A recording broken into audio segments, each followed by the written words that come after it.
का तीसरा रविवार है और माता कलीसिया हमें आनंदित होने के लिए निमंत्रण करती है।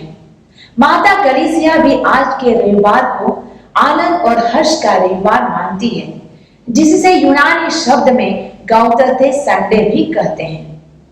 जीवन केवल गुलाब का फूल ही नहीं है। अक्सर हम भूल जाते हैं कि गुलाब जिस डंठल में टिकी हुई है उसमें कांटे भी हैं।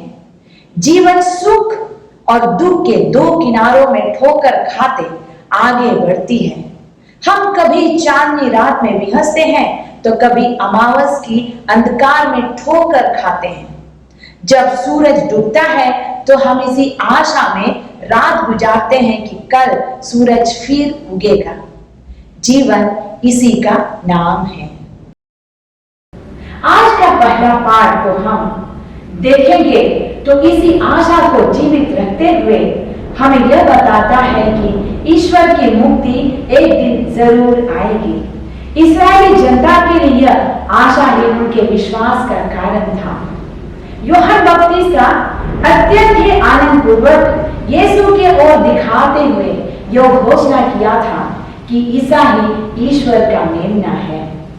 जैसे जैसे समय गुजरता गया यूहन्ना बपतिस्ता धीरे धीरे यीशु के बारे में अनभिज्ञ होता चला गया। यीशु अपने प्रारंभिक प्रेरित कार्य में जो कुछ भी कर रहे थे, यूहन्ना को अपने कार्यों से बिल्कुल अलग प्रतीत हो रहा था।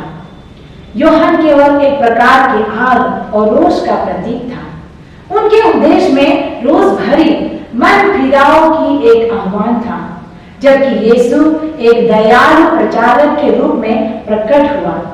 यूहन्ना की इच्छा थी कि जो पेड़ अच्छा फल नहीं देता वह काटा और झोंक दिया जाएगा, लेकिन यीशु इन पेड़ों को कई मौका देकर फल उत्पन्न करने के लिए आह्वान करता है। हम आज के सुसमाचार में पढ़ते हैं कि यूहन्ना अपने शिष्यों को यीशु के पास यह पूछने भेजा कि क्या वह वही है जो आने वाला है या वे किसी और का प्रतीक्षा करें। ईसा ने उन्हें उत्तर देकर यूहन्ना को आमंत्रित किया कि उसके कार्य के फल से उन्हें पहचाने कि यीशु का राज्य आ चुका है। और ईसा ने उत्तर दिया, जाओ, तुम जो सुनते हो और देखते हो उसे यूहन्ना को बता दो कि अंधे देखते हैं, लंगड़े चलते हैं, कोढ़े शुद्ध किए जाते हैं, बहरे सुनते हैं, मुर्दे जिलाए जाते हैं और दरिद्रों को सुसमाचार सुनाया जाता है। प्रिय भाइयों और बहनों, निश्चय ही ये सारे चमत्कार मसीह की आने की तथा उनके राज्य की स्थापना का एक चिन्ह है। दूसरे शब्द में हम कह सकते हैं कि सुसमाचार जीवन देता है, मृत्यु समाप्त करती है और किसी का विनाश नहीं होने देती है। हमें तो आनंद और खुशी मनाना है क्योंकि प्रभु अत्यंत निकट है। संत याकूब का पत्र अध्याय 5 पद संख्या 7 में लिखा है, भाइयों, प्रभु के आने तक धैर्य रखें। किसान को देखें जो खेत की प्रथम और अंतिम वर्षा के आने तक धैर्य रखता है। आप लोग भी धैर्य रखें, हिम्मत ना हारे, क्योंकि प्रभु का आगमन निकट है। हमें आनंदित होकर धैर्य रखना है क्योंकि प्रभु खुद दरिद्रों को सुसमाचार सुनाने, टूटे हुए दिल को जोड़ने, बंदियों को छुड़ाने और स्वतंत्र करने आ रहे हैं। ख्रिस्त में प्रियगण, यीशु टूटे हुए दिलों को जोड़ने आ रहे हैं। हम भी जीवन में कभी कभी निराशा अनुभव करते हैं।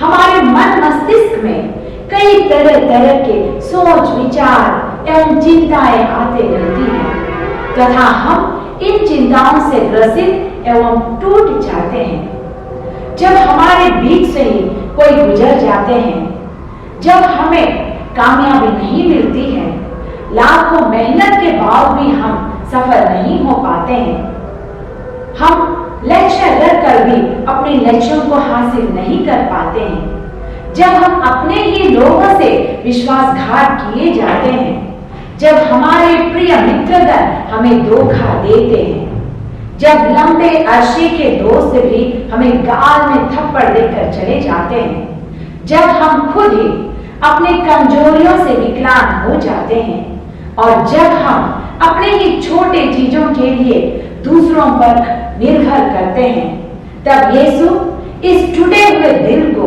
जोड़ने और संवारने आते हैं। वह हमारे टूटे हुए दिल को परिपूर्ण करने आते हैं। हमें केवल अपनी बिखरी हुई स्थिति को यीशु को समर्पित करना है और यीशु में पूर्ण विश्वास रखना है, जिससे यीशु हमारे जीवन को परिपूर्ण बना दे और हमें पूर्ण आनंद से भर दे। वास्तव में हम आनंदित होने के लिए ही बुलाए गए हैं। ईश्वर चाहता है कि हम हमेशा खुश रहें, लेकिन हम कहीं ना कहीं से नाखुश, दुखी और खालीपन महसूस करते हैं। ऐसा क्यों होता है? क्योंकि हम खुशी और आनंद का खोज गलत चीजों में, गलत जगह में और गलत इंसानों में खोजते हैं। सही आनंद केवल आंतरिक हृदय में बसता है और हम प्रभु यीशु के उपस्थिति में रहकर उसे अनुभव कर सकते हैं। अब प्रश्न उठता है कि हम कैसे प्रभु यीशु की उपस्थिति को अनुभव करें। इस प्रश्न का उत्तर है केवल परोपकारी कार्यों में, पारिवारिक प्रार्थना में, सुसमाचार में और मिसा बलिदान में भाग लेने से ही हम प्रभु का उपस्थिति को महसूस कर सकते हैं।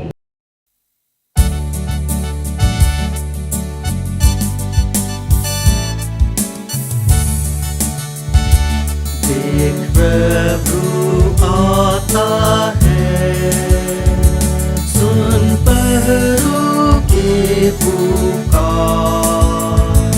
हे मेरे भाई जागता रह और उठ के हो तैयार।